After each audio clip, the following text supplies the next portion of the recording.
I want to talk to you about tracking your numbers like your life depends on it. Now, what do I mean by this? Well, most people out there do not know their numbers. Okay, and surprisingly, surprise, surprise, most people aren't making 500,000 a month, 1 million a month plus. Tracking your numbers really is crucial because your numbers are a representation of the cogs within your machine, so to speak.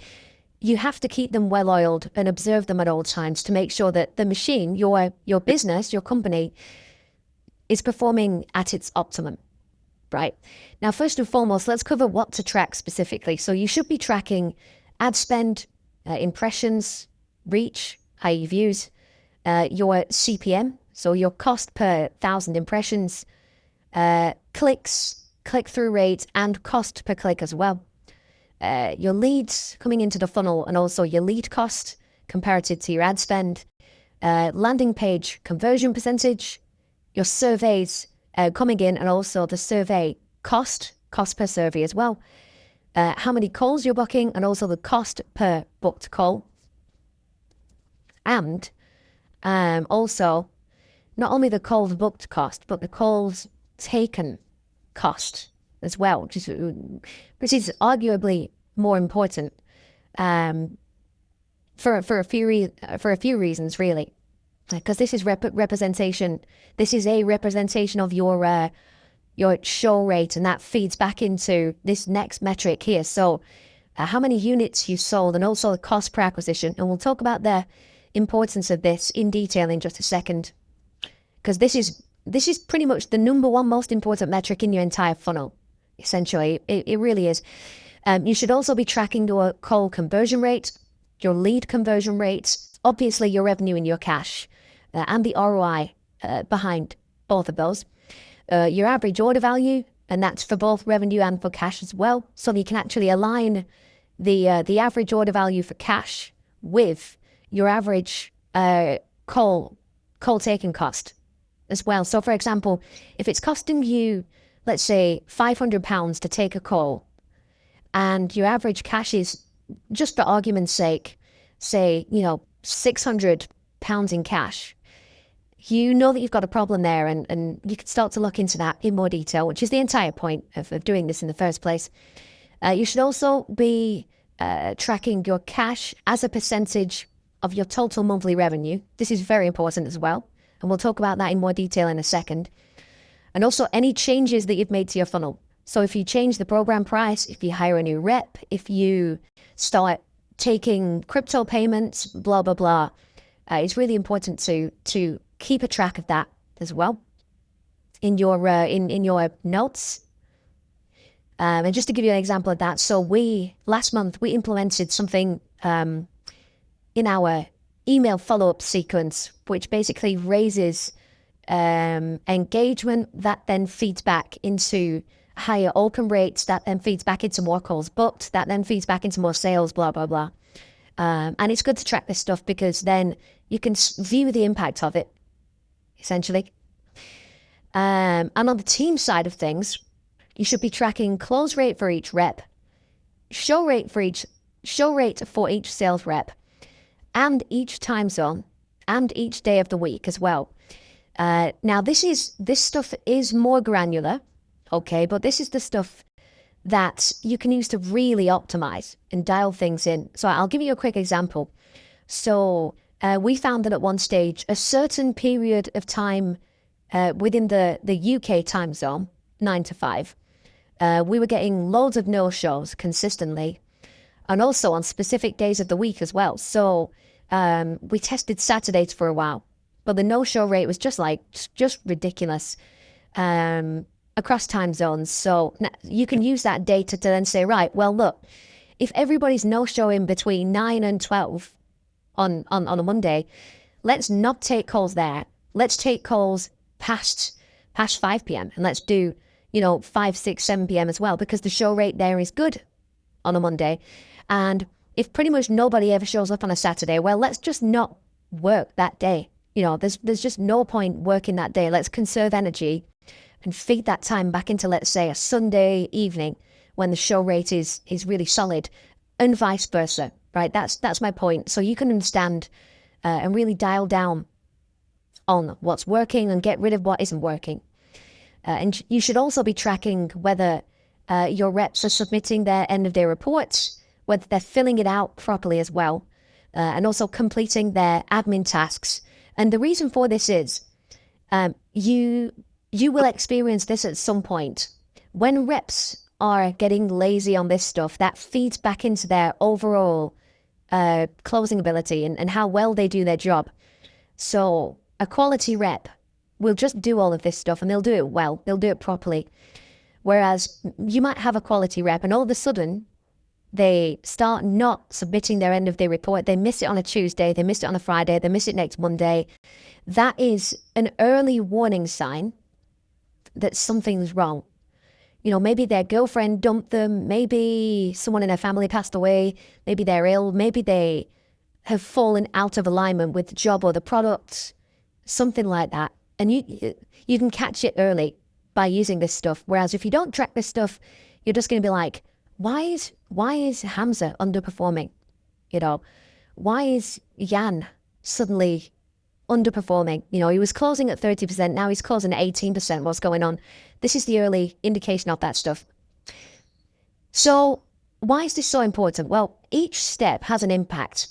And the numbers, again, like we just discussed, they will tell you what to fix specifically each step of the way. So for example, you might notice that your CPM is slowly going up, right? Which may be a sign of ad fatigue. So you might want to fix that by making some new ads. Or you might notice that your team-wide close rate is down for the last full month, which again, that might be a sign that one or more of your closers are having problems, right? Or you might notice that since you implemented a price increase, your units per month has dipped. Those are a few examples. So each step that we track, as above, is important because it basically represents a cog in the overall machine, right?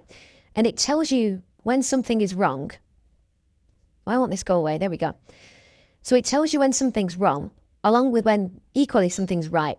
So for example, if your click-through rate is above 1%, then that's pretty great. You know that your ads are engaging your audience. Or if your landing page is converting at above 25%, again, you know that your page is it's working well. It's exciting your audience, right? They are seeing that, they're reading it, and they're clicking through and they're opting in, which is exactly what you want. Or if your team-wide close rate is high, let's say it's 40%, for example, which is very high, you know then that you may be able to raise your program price because it's selling too easily, right? Now, on that subject, here's something that I never see people track, and that's cash as a percentage of their monthly revenue. Now, we talked about this earlier, up when we were covering the list. Okay, so let's say that you make 100K in revenue and 80K of that is cash, which is high. That is excellent. Okay, that's really, really good. That's really nice and profitable. But it reveals two things. So one, your price may be too low, which is resulting in actually too many full pays because it's so affordable, right? Now, some people, when they get lots of full pays, they just think, wow, this is great. People are buying in full. People are clearing it all in one go. This is great. I'm collecting loads of cash. But what they don't realize is actually that's probably because the price is too low. It's actually too affordable, right? And a lot of the time, entrepreneurs don't price things as high as they should because they're scared that people won't buy it. So this is a great way to understand how good is your price, how solid is your price. Number two, you might want to raise your price and accept more or longer payment plans. Okay, so a good place to have your cash is at about 60%, so 50 to 60% of revenue. Okay. That if you're there, that's pretty solid. That's pretty solid. If you're up at let's say 70%, 80%, you should almost certainly raise your price. And if you're barely collecting any cash, obviously you need to take that very seriously and maybe reduce your price, maybe offer more flexible payment plan terms, make sure that your closers are doing their job properly and closing people that should be closed, blah, blah, blah. So this insight will enable you to scale further, 100%. If you're in that lucky position that we've just talked about, as in that example, you can scale further. You can raise your price and you can scale further. Whereas without this insight, you would probably just carry on doing what you're doing. That's what most people do, you know. It isn't broke. Don't fix it. Let's just keep things as is. Not a good way to run your business. So this is an example of why tracking is so important, because it allows you to see inside the business. This stuff actually shows you inside the machine.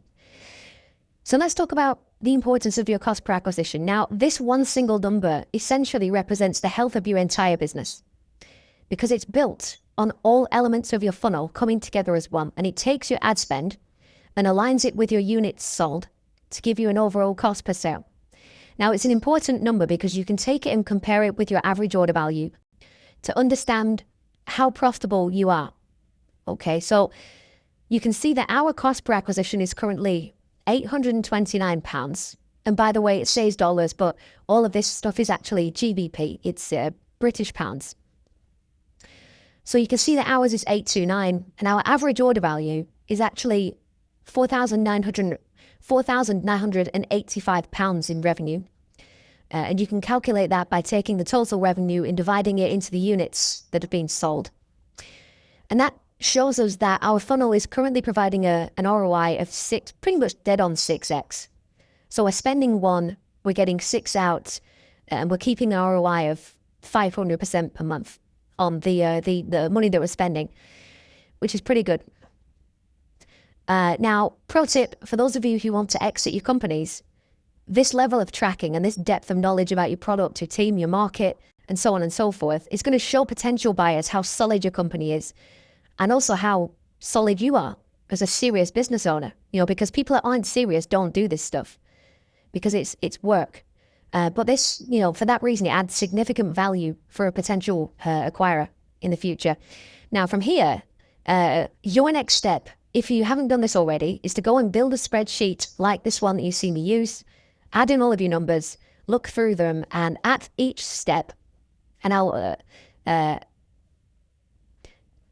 at each step, it will show you what's right and what's wrong, and also what could be considered for alterations and improvements as well. Now, as a quick example of this, let's cover each step in our current funnel. Okay, so this is last month, August 2022. By the way, this is Sam Ovens' classic tracking sheet from the Consulting Accelerator program. Great program. Sam is a really fantastic guy. Hopefully he doesn't mind me still using this and putting this in one of my videos. Fingers crossed. But anyway, let's cover this. So we track all of the stuff that I told you to track. Pretty much all of it on here. There are a few things that aren't on here that are on another sheet. But this is the bulk of it. And the steps are, firstly, the inputs. So we're putting ad spend in, and we're buying impressions, we're buying reach. So you can see last month we had 4.8 million impressions. We had 472,000 YouTube views, and it's costing us on average £14.65 to reach 1,000 eyeballs. Now, we had 26,042 clicks, and this is the first step. Okay, so step number 1 is the click-through rate and the cost per click. Now, this is low. Okay, this is on the lower side. But that's because we've been running these YouTube ads that we're currently running for months. The last YouTube ad that we turned on, so the most recent new ad that we launched, about a year and 3 months ago, I think. But yeah, it was about, because it's the best ad that we're running at the moment. I'll just show you this super quickly, by the way. But if we come into YouTube content, views. So, yeah, so the last ad, let me just check. 2022, this one's off now. So the last ad that we turned on, that's still running to this day, is this one here. All right, so we've launched more ads since then, and they've done okay, and then we've turned them off. But this is one of the best ads that we're running at the moment. You can see it's got 2.85 million views. And this was 18th of March last year. So we're still running this to this day. We're still running this to this day. We're still running this to this day. I believe we're still running this. What number is this? Let me have a look. Episode 1. Yeah, we're still running this to this day. 13, we're still running this to this day as well. So some of these ads have been running for almost 3 years, which is pretty cool. But anyway, back to my point. This click-through rate is on the lower side. So this tells me, right, I should consider making some new ads soon. It's not urgent because we're highly profitable. We're making a lot of money and our cost per acquisition is solid at the moment. But let's say that this cost per acquisition, so coming back to here, so at the moment, it costs us £829 to make a sale of just under £5,000. So right now, there's nothing to worry about. We're highly profitable. Like, everything is good. But if this was, say, £4,000, and we were spending £4,000 to make £5,000, that's like danger zone. It's like, right, what's the problem? And the first problem I would look at is here in step 1. This should be closer to like 0.7, 0.8, 0.9, 1%. 1% is a good benchmark. So that would be the first thing that I'd look at. Now, the next step is the landing page and the CPL. So anything above 20% is good. So this is one of the reasons why we're so profitable at the moment, even with not such a low click-through rate, but a lower click-through rate, is because this is so good right now. Like, man, 24% conversion is very good. £11, CPL is very good, especially when we're spending £70,000 a month on ads. So that's really good. Next step is the VSL conversion rate and the cost. So now this is not deadly accurate. Okay, this is not deadly accurate. It's very close, but it's not deadly accurate. And that's down to some cancelled calls will make it in here and blah, blah, blah. But it's pretty close. So it's costing us like £100 to get a booked call. And it's costing us £185 for an attended call. So that's a booked call. And that's an attended call that's actually taken place. So that's really good. So £185 per taken call. That means that to take 10 calls, it's costing us 1.8k, right? And on average, you can see here, the team-wide close rate, 22%. So on average, of every 10 calls, we're closing 2-ish. And you can see last month, we did 85 units. So in terms of steps, these are the next steps. This is one step. This is another step. This is another step here. So the team-wide close rate. Now, if this was 10%, that's like, again, that's danger zone. It's like, right, we need to, what's going on here? Is the price too high? Or are the prospects too low quality? Do we need to reshoot ads? Do we need to change the landing page? Do we need to reshoot the VSL? Blah, blah, blah. So that's what each step is actually telling you. It's basically each step makes a suggestion on what's wrong and whether you need to change it or not. Now, 22% is fine. It's not amazing, but it's pretty solid. If this was slightly higher, that would make a big difference, especially for the scale that we're at right now. Not massive scale by any means, but we're doing okay. We did just below $500,000 last month, which is pretty good. And then over here, you can see cost per acquisition again, which we've covered, and then the revenue P&L and the cash P&L as well. So we made, after ad costs, £353,000 and £161,000 in cash. So that's revenue, that's cash. And then we can see the ROIs over here. So we made 500% ROI on revenue and 228% ROI on cash. So that means that we are 3x rev, 3.28 cash, inclusive of the ads. So basically, in cash, we're spending 1 to get 3.2 out. And revenue-wise, we're spending 1 to get 6 out, which is pretty good. So I'll leave you with that. Go away, put these numbers together for yourself. And then you're going to be able to self-diagnose what's wrong within your funnel. And also, if you want to discuss any of this stuff, we can do that on a call together as well. So I hope that helps. Any questions, just ask. I'll see you in the next video soon.